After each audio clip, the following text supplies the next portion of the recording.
Hi everybody, I'm Bill Sanders and this is Watch Art Sci, the art and science of watch collection. Today I want to talk about Grail watches. This was my first Grail watch, Vacheron Constantin Historique American 1921, and I was able to get this out of dumb luck. I'll take luck over skill any day.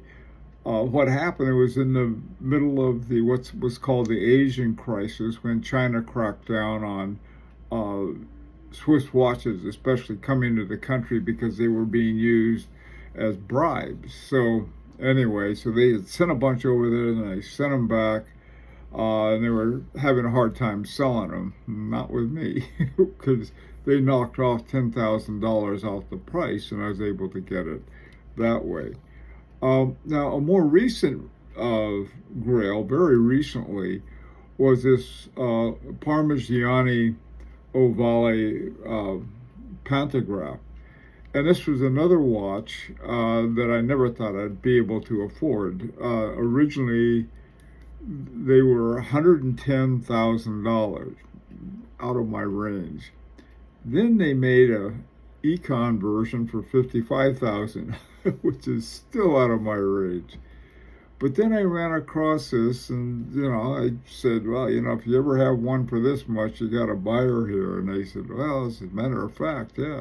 So it's my whole view of Grails is they change. But the thing is that they weren't cheap, and I was thinking about it. Some of the watches I enjoy the most might be an alternative way of looking at Grails, and they're very special watches. For example, this one, the Parmigiani Fleurier Pershing, is 005, which is one of the versions of the Pershing CBF chronograph. Now, the reason this is an interesting watch is that there were some watches that were made for the 2014 World Cup, the FIFA World Cup, and it was being held in Brazil. Well, they were going nuts about having all kinds of things for that. And the organization called the CBF, the Confederação Brasileira de Futebol, Brazilian Football Confederation, they have a little on the back of the watch that says CBF. Now, the interesting thing is the 2014 World Cup, there was so much corruption, the FIFA officials, these CBF guys, most of them went to jail. So it's an interesting watch that. If you look at the watch itself, right over off of 3 o'clock, there are 4 little stars. Now, normally in the Pershing, they have numbers there. And but they put the 4 stars up because the World Cup that Brazil had won 4 times. And they had a lot of the Brazilian colors of it. They also had them came with the yellow band. Now, originally this thing was, and this is back in 2014, we could afford things. The MSRP was 28,500. Well, the other day I was looking around and I found one for 6,000 at the Real. Now, the reason I say this is a Grail, now, not for everybody. But those who enjoy history, football fans, and there are a lot of different. And it's a Parmigiani Fleurier, which is by really one of the top living watchmakers. So that's another way to look at a Grail. Find one that's you can afford, and then if you could save it, now $6,000, they're not giving them away by any stretch of the imagination. But it's a lot less than some of the ones that I had. Okay, now another Grail is looking for a watch with a special feature. In my case, it was the equation of time, and so I started looking for equation of time watches, and there were 2 of them that were anywhere near what I'll call hand grenade range. And one of them was a Longines Epimetides Solaris. I probably said the equation of time watch. It's a gorgeous watch. And it's Longines, and people say Longines, well, that's it's not a cheap watch. It was a special one that they made in 1989 to celebrate their 150th anniversary. And so here is something I was looking for as a special watch because of the equation of time, and it's an affordable one. So, I mean, to me, it has Grail-like features. Not only is it a great watch, it has an enamel dial, and then it has all these other things for the time the sun's coming up, the time it's going to set, and then around the edges is a blue line that you can line up as you move the bezel. It's got something too. It's got a bezel lock right here. You have to push this down to move the bezel. Again, a perfectly good Grail watch. Next to it is another one that, as far as equation of time, is much easier to read and really a super nice watch. And this is it's called a Martin Braun Boreas.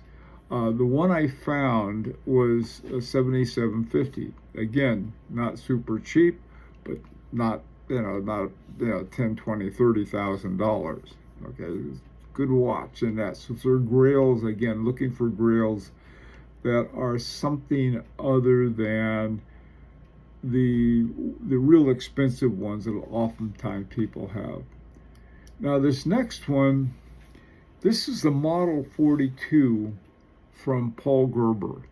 And this particular one happens to be a very rare one for a lot of reasons. Now, the thing that I like about the Model 42 and the Paul Gerber is that, first of all, Paul Gerber is a member of the AHCI, and I hate butchering the French word for it, but it's the Academy, the Horological Academy of the Independent Creators. And to become a member is not easy. You have to really have some amazing skills as a watchmaker, and Paul Gerber does. Now, the reason this is within what I'll call hand grenade range, it has a base movement of an ETA 2824, which isn't great. But then what he's done with that 2824 is one of the most interesting movement features for an automatic watch. On the back, he has these three little synchronized weights, and as you move, these weights move around, and they serve as a rotor. And so instead of one big rotor, he's got these three little ones. Now, on the end of the weight are these, well, essentially gold weights. And I don't know if he made too many of this particular one, but instead of gold, he used platinum. And I found this at Horology by the Sea for $6,800. I thought, my God, this is a neat one. I'm on probation for buying too many watches, so have to wait on that one. Now, this next one is not, it's more expensive, and it's not a huge surprise, but it's one I really like. And this is the Omega Speedmaster Caliber 321 Moon Watch. The Caliber 321 is based on a Lemania 2310. It's hand wound, 18,000 semi-oscillations per hour. And this is based on the one that went to the moon. And it's also, I've got a thing I don't care for in sort of classic watches, silicone hairsprings, but Omega's owned by Swatch, and they've been stuffing those things in all of their watches. So, but not this one, thank God. And now 15,400. This is brand new, and while it's a lot, it's not beyond the pale. And now here's the thing, on the 321. Not a lot of, I couldn't find good deals on the pre-owned market. Maybe you can. But I think this would be another Grail watch that may not be too insanely crazy. Okay, moving right along. Now, here's another one. Now, this is what I call the great deals that you can find on models that have been discontinued, and the sooner the better. I mean, as soon as they seem to, as soon as they're discontinued, their prices really drop. Now, this is a Parmigiani Fleurier Blue Tondaloon. The Tondaloon. Now, here's the thing about this one. This is unworn 2024 year production. That's this year. It's in the original box, original papers, and the original price on this was almost twice that. It was 12,000 something. I forgot what the MSRP is on this watch, but it's a Parmigiani made by again one of the few living great watchmakers. And the interesting thing about the Parmigiani Loon is that it has a northern and southern hemisphere for your looking at the moon phases. And so to me, it's a very, for you, especially for moon phase, I'm really not into moon phases, but I like this one because it has both hemispheres. And it's a pretty watch, too. This is basically a Parmigiani Fleurier Tonda 1950 with a moon phase. And you can see the back. It's pretty thin watch for an automatic because it uses a micro rotor on it. The PF708 is based on the PF standing for Parmigiani Fleurier. 3 hertz. Nice watch. Now another one, this next one is Quorum Golden Bridge. And the Golden Bridge, this one I think was around 7,000. I'm not exactly sure. There were a whole bunch of them I was looking at and got all excited. I was looking at the movement rather than the price. But the Quorum Golden Bridge, now most people think of Quorum as not as a one that is like high on the bucket list, so to speak.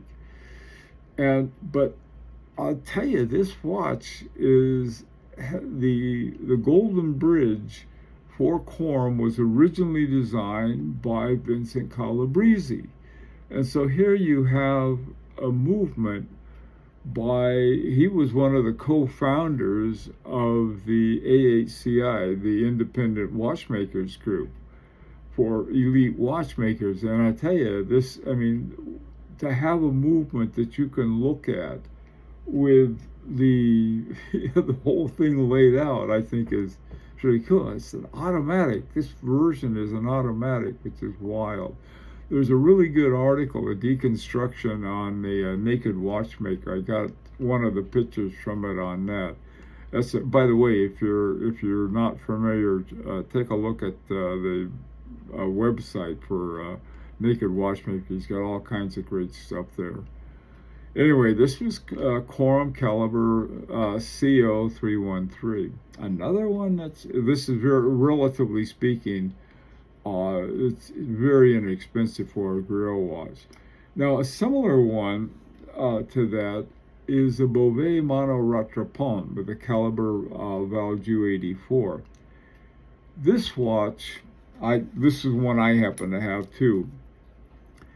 The interesting thing about a Monor Ratron is that Ratrons requires 2 hands. And the way a Ratron works is that you start the timing on one, and then, or you start it on both of them at the same time.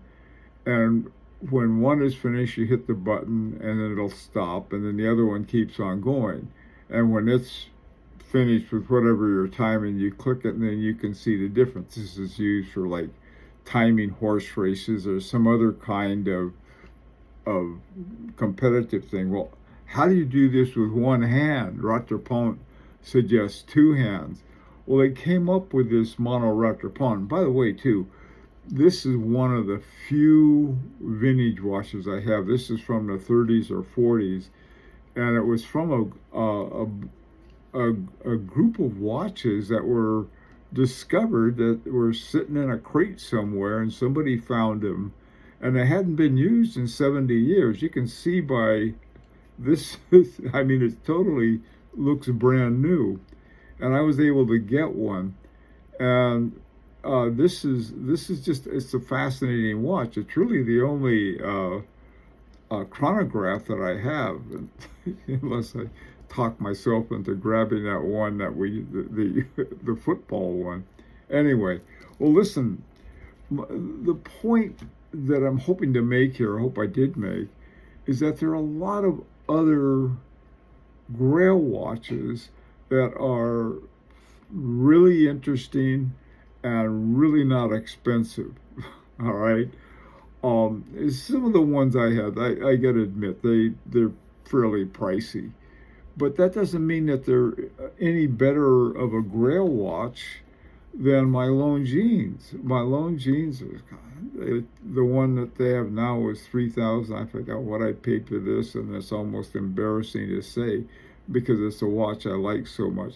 I also, too, that's another thing. You want to get a little older. I got a really good band for it. This is a Gator band from ABP Concepts Paris.